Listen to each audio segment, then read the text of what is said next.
Kennst du das auch? Du willst dich in ein neues Thema reinfuchsen, ja, vielleicht für eine Arbeit oder einfach nur, weil dich die Neugier packt. Und dann stehst du da. Wo fängt man an?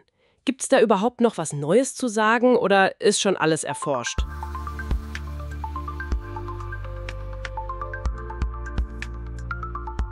Das ist eine Frage, die uns, glaube ich, oft begegnet.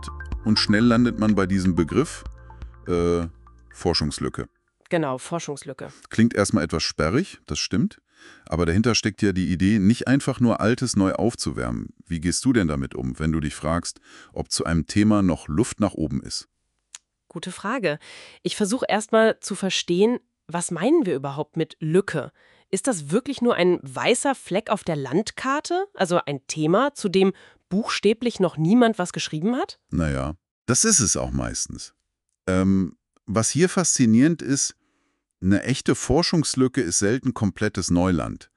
Es geht eher um Bereiche, die zwar relevant sind wissenschaftlich oder gesellschaftlich, aber eben, ja, unzureichend beleuchtet wurden. Unzureichend, okay. Und der Knackpunkt ist die Relevanz und die Begründung. Warum ist es wichtig, genau diesen Aspekt genauer anzuschauen?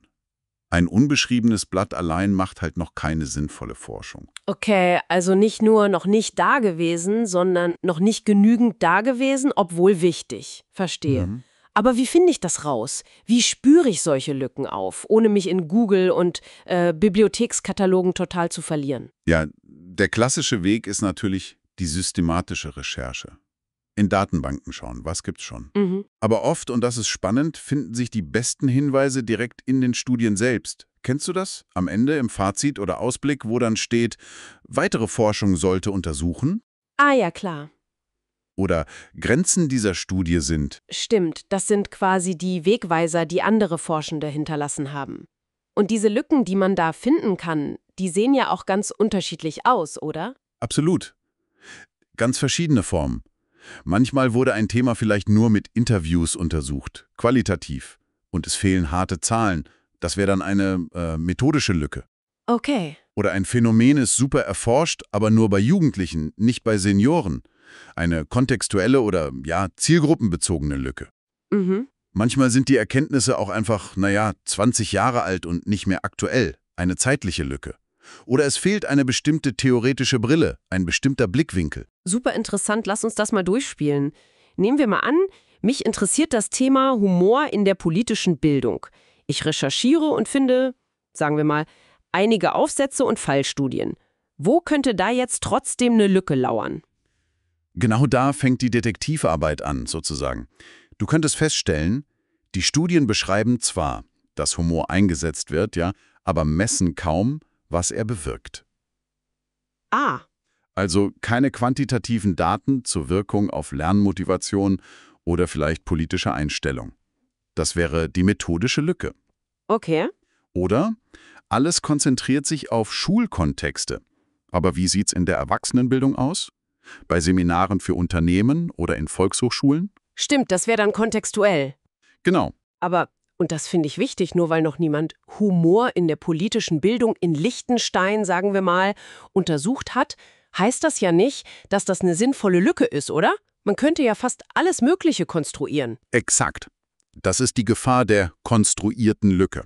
Man muss immer argumentieren, warum ist es relevant, diese Lücke zu schließen? Bringt der Fokus auf Liechtenstein wirklich neue, übertragbare Erkenntnisse, die über das Spezifische hinausgehen? Ja. Oder ist es nur eine Fleißaufgabe ohne echten Mehrwert? Die Relevanz ist entscheidend, absolut. Verstanden. Die Forschungslücke ist also nicht nur eine Feststellung, hier fehlt was, sondern eine Begründung. Sie ist der Kompass, der sagt, hier geht meine Reise hin und deshalb ist diese Reise wichtig. Sie gibt der eigenen Forschungsfrage erst die Richtung und, ja, die Legitimation. Genau. Man zeigt damit, ich wiederhole nicht nur, ich baue auf Vorhandenem auf und füge ein spezifisches, begründetes Puzzleteil hinzu. Das ist der Kern des wissenschaftlichen Fortschritts im Grunde. Das ist wirklich eine Kunst für sich, diese Lücken zu finden, sie zu bewerten und dann auch klar zu beschreiben. Das braucht Übung, klar. Definitiv. Geht aber weit über die Uni hinaus, finde ich. Auch wenn man sich beruflich oder privat in ein Thema vertieft, hilft dieser Blick ungemein. Und es schärft das kritische Denken enorm, sich zu fragen, was wissen wir wirklich gesichert? Wo sind Annahmen? Wo fehlen vielleicht Belege? Und welche Fragen lohnen sich, weil die Antworten uns tatsächlich weiterbringen? Ja, absolut. Wenn dich das jetzt neugierig gemacht hat, wie man da systematisch rangeht, also von der Recherche über die Lückenanalyse bis hin zur Formulierung einer knackigen Forschungsfrage, dann gibt es dafür Unterstützung. Schau dir doch mal die Online-Kurse zum Forschen lernen und wissenschaftlichen Arbeiten von Martin Gärtler an. Die findest du unter forschenlernen.schulungsort.de. Genau, und vielleicht als kleine Anregung zum Weiterdenken für dich da draußen, bei welchem Thema, das dich gerade umtreibt, könntest du dir vorstellen, dass es da noch eine spannende, relevante Lücke gibt, die bisher vielleicht übersehen wurde?